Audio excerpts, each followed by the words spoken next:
नमस्कार जी। कहानियाँ यादों की में आपका स्वागत है। प्रस्तुत है मेरी आज की कहानी सेवानिवृत्ति। जितने मुंह उतनी ही बातें। प्रत्येक जन शीला की रिटायरमेंट पार्टी में उसकी इतनी तारीफ कर रहा था कि शीला खुद हैरान हो गई। क्या वास्तव में उसमें इतने ही गुण हैं? खैर, जो भी हो, जिस तरह से प्रत्येक जीवन का मरण निश्चित है, उसी तरह से सरकारी नौकरी ज्वाइन करने पर रिटायरमेंट की तिथि भी निश्चित है, क्योंकि वह खुद ही बैंक में कार्यरत थी और लोगों की रिटायरमेंट के केस भी उसने बहुत देखे थे और आने वाले अधिकतर जन उसको अपनी रिटायरमेंट के खट्टे मीठे अनुभव भी सुनाते ही रहते थे। तब शीला सिर्फ मुस्कुरा भर रह जाती थी। उसके घर से दूर रहने वाली उसकी बड़ी बहू चाहती थी कि शीला जी सेवानिवृत्ति के बाद उनके पास आकर रहें, तो उसे मिंटू को क्रैच में नहीं डालना होगा।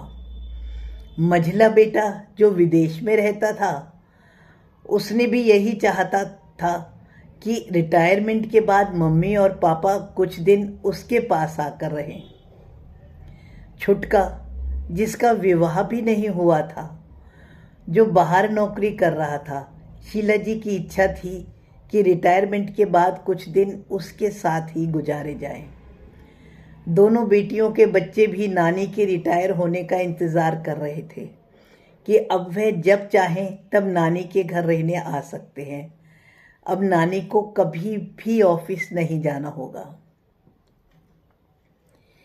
21 वर्ष से 60 वर्ष तक नौकरी करते हुए और बच्चे पालते हुए जीवन में बहुत उतार चढ़ाव देखे।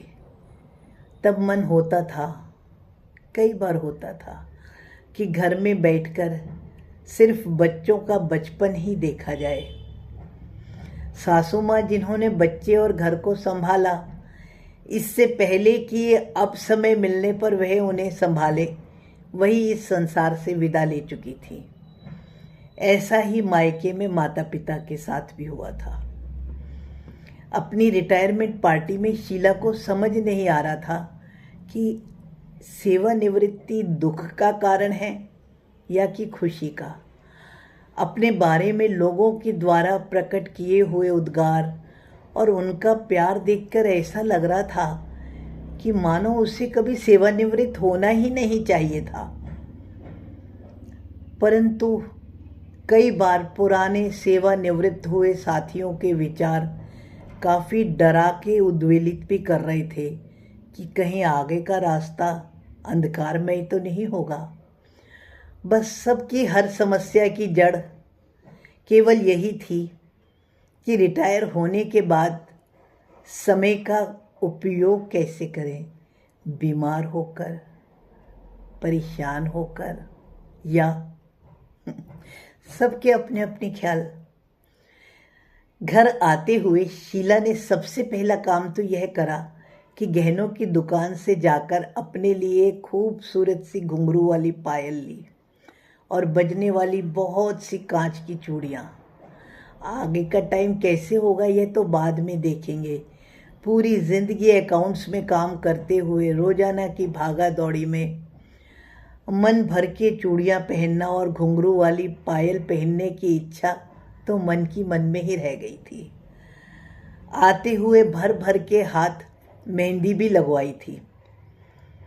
हालांकि उसकी बेटियां और बहुएं करवा चौथ पर उसके भी मेहंदी तो लगाती थी, लेकिन उसे कभी बहुत अच्छा नहीं लगता था ऐसे भरे भरे मेहंदी के हाथों से कस्टमर को पेमेंट करे या पैसे ले, इसलिए वह बस थोड़ी सी ही लगाती थी। आज निश्चिंत होकर उसने हाथों के दोनों तरफ मेहंदी भी लगवाई। दूसरे दिन उसने घर पर एक रिटायरमेंट पार्टी रखी हुई थी। उस पार्टी में उसने अपने लगभग सभी दोस्तों को बुलवाया हुआ था। शाम को पार्टी ख़त्म होने पर जब बच्चों ने उन्हें अपने साथ चलने का न्योता दिया, तो शीला जी और उनके पति ने फैसला सुनाया कि पूरी जिंदगी घर, दफ्तर और जीवन के उतार चढ़ाव में ही बिताई गई है। आगे क्या करेंगे यह फैसला तो बाद में लिया जाएगा। फिलहाल तो वह दोनों इस इतवार को पहले साउथ टूर की ओर निकलेंगे। बुकिंग सिर्फ जाने की ही करवाई है, आने की फुर्सत से बाद में देखेंगे। उसके बाद पूरा भारत भ्रमण करेंगे। हंसते हंसते दोनों बोले, हमने भी सुना है कि रिटायरमेंट के बाद ज़िंदगी बिल्कुल बदल जाती है। इसी कारण हम यह बदलाव प्रकृति पर छोड़ देने की बजाय खुद ही क्यों ना कर लें।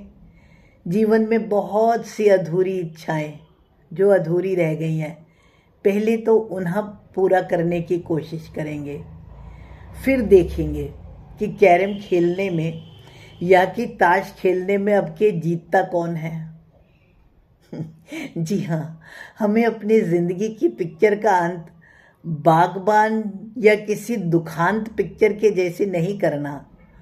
हाँ, बच्चों की ज़रूरत पड़ने पर हम उनके पास ज़रूर आते जाते रहेंगे, वरना तुम सब तो आते जाते रहना ही। ये घर तुम्हारे स्वागत के लिए हमेशा खुला ही रहेगा। इतने में रामू सबके लिए चाय ले आया था और पूरा घर हंसी के ठहाकों से गूंज रहा था। उनके जीवन की शुरुआत, जो कि बहुत अच्छे तरीके से ही हुई थी, आगे भी अच्छी ही रहे। इसी भावना के साथ मैं इस कहानी को ख़त्म करती हूँ और प्रत्येक सेवानिवृत्त लोगों को उनके सुखद भविष्य की कामना भी करती हूँ। धन्यवाद जी। मेरी कहानी पसंद आने पर कुछ भी आपके मन में आए तो कमेंट्स द्वारा सूचित करें।